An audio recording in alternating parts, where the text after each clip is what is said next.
Hello and welcome. I'm Lindsay Crane and these are my retro craft dreams. It is time for the third installment in my knitting machine adventure. Today's the day I finally learn how to do ribbing on this cheapy entry-level vintage knitting machine. This is a Bond Incredible Sweater machine and it's pretty bare bones. From what I understand, it's going to be quite a manual process, and if all goes well, I'm going to do a test project of a pair of leg warmers that are a stash buster for some line-brained homespun yarn that I've been trying to use up for a very long time. But the primary focus of this video is to learn how to do the ribbing and hopefully get some leg warmers out of it at the end.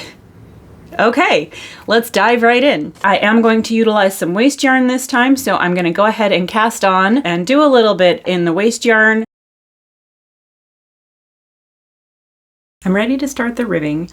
I wanted to do it in 2x2, but it's giving me instructions for a 1x2 rib. So let's see, it says, thread the tapestry needle with a yard of spare contrasting color yarn, starting the third stitch in from the side edge.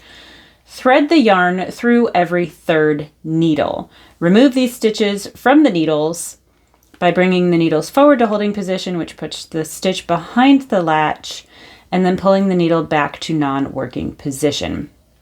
Repeat across the row until every third stitch is on the spare yarn. Be sure the empty needles are in non-working position. And then basically it has you knit the remaining stitches. So rather than unraveling and laddering down, you're just knitting with the ladder already in place. So I think that part makes sense, although it did take me a second. So we need to go through this one. Okay, so that stays back. My yarn tail is a little too long here. This is a very fuzzy yarn too, so I'm trying to make sure that I have it all. And then we go forward so it's behind the latch, and pull it off. Those stay back and these stay here.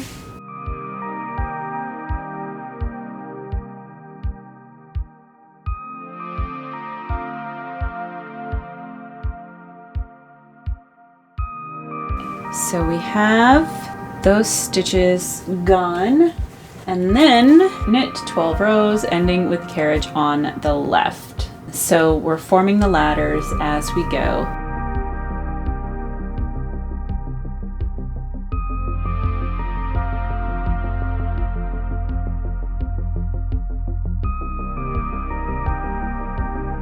That worked pretty well. So now begins the laddering part. I do apologize, this isn't the best yarn to be practicing with, but this is the yarn for my project. I'm gonna go ahead and do this so I can get so that it can be a gauge swatch. We need this thing, a latch hook, and we're going to insert hook from the front into the first stitch held on the spare yarn.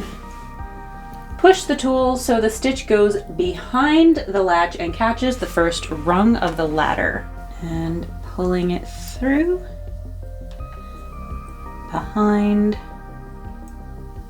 Wait, there we go.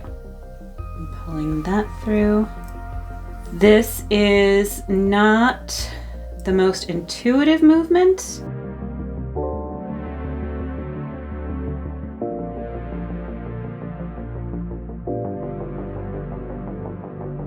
Where's the next rung? I'm losing track of my rungs here. Where are you at? There it is. There we go. This is gonna take a hot second, and this is really all there is to it. Now this is much tighter than these, so I don't know how that's gonna be once it's off of here. Okay, we're just gonna let that be. And we're gonna come in and get this next one.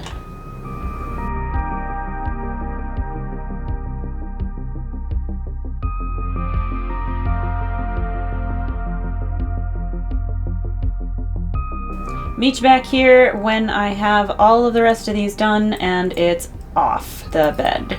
Okay, knowing that I'm not actually using this piece, I got a little tired and I didn't do the last 3 columns.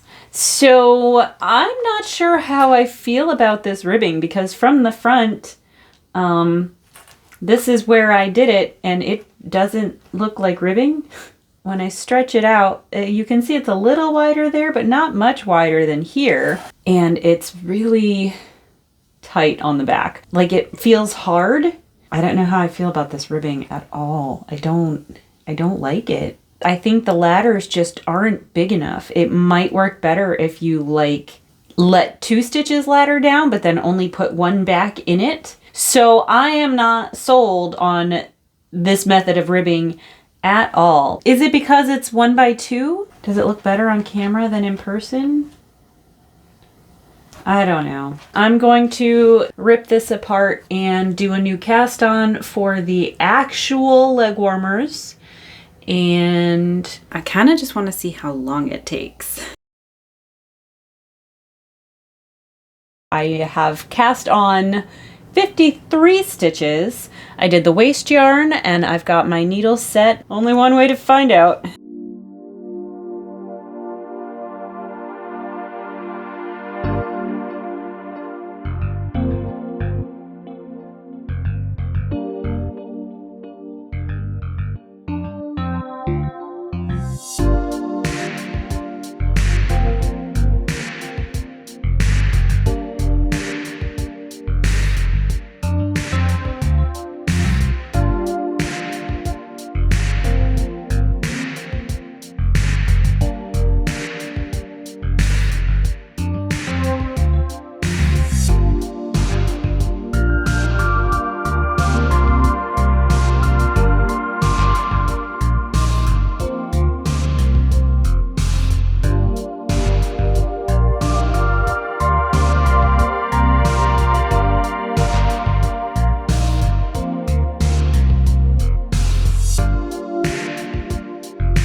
I am not really feeling this ribbing, like, at all. Before I move on and just chalk it up to never doing ribbing on this machine, I am going to do a little bit of an experiment. I'm going to try a 2x2 rib, but I'm not going to do it with my homespun yarn. I'm just going to do it on my Red Heart Super Saver that I used for my swatches, because I know that works up smoothly and easily, and it will be a little easier to see my stitches and see how that tension plays. Then I'm gonna decide how I want to proceed on the leg warmers, if I want to do the second one like I did the first, or if I want to frog it and either try it again, try it with a 2x2 ribbing, or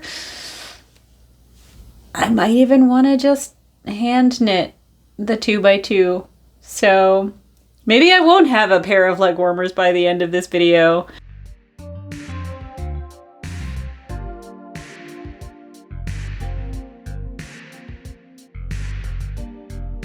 Shoot, I forgot to switch the plates. Well, I guess we'll have a good test there. I forgot to put in the number 3 key plate.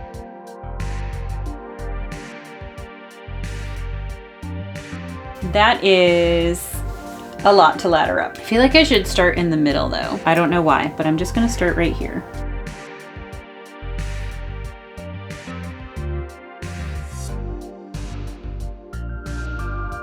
It feels really hard to be consistent with my tension on this. So I'm gonna do the 2x2 rib here. Of course, I'm almost losing my stitch. So does this work? Let's pull you up. Okay.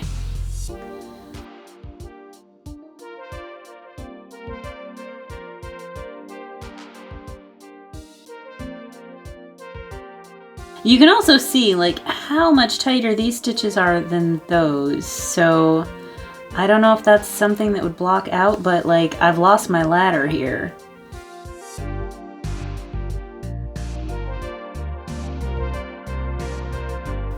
I feel like the hook also should be, you know, sized the way like a crochet hook is.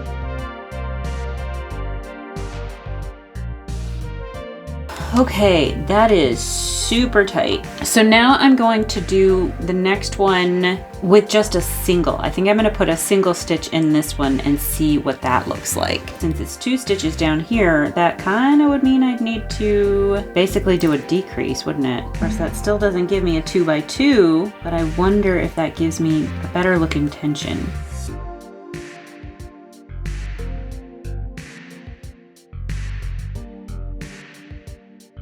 Of course, I need to see the other side. All right, I'm gonna have to do a couple more of these. I think I'll do the 2, I'll try 2 on this one, and I don't know. It's kind of feeling though, like I'm still not gonna like it. I can already feel that this just, it feels really hard. Which is not what you want from your ribbing. Here is my swatch. So it looks terrible, honestly. Like the tension just doesn't match up. This is the right side. So these are the stitches that the machine knit. And then these are the ones that I did with the latch hook. Now that actually looks great on the back side, but that only helps if you're doing your piece in reverse stockinette after that. So that's not really that great. This is where I did just a single rib in place of the 2 ladders that I left. And that actually looks nice on that side. Of course, it disappears on the right side. Oh, it just looks bad. And then stretchiness, it is a little bit stretchier than the 1 by 2 that I did in the homespun. But yeah, mostly like, look at that difference in tension. I don't know, man. Well, I started this video just wanting to learn how to do ribbing on this machine so that I could move forward with some projects. And I think I'm concluding this video with the decision that I will not be doing ribbing on this machine. I just don't know that it is worth it. It is labor intensive. It is hard to manage tension. And while I don't have any time data to compare to as to whether or not it is faster to do ribbing on this machine versus hand knit, I'm not sure it matters because it does require, you know, a little bit more back-breaking posture than sitting back comfortably in a chair. So even if hand knitting is slower, it's more comfortable.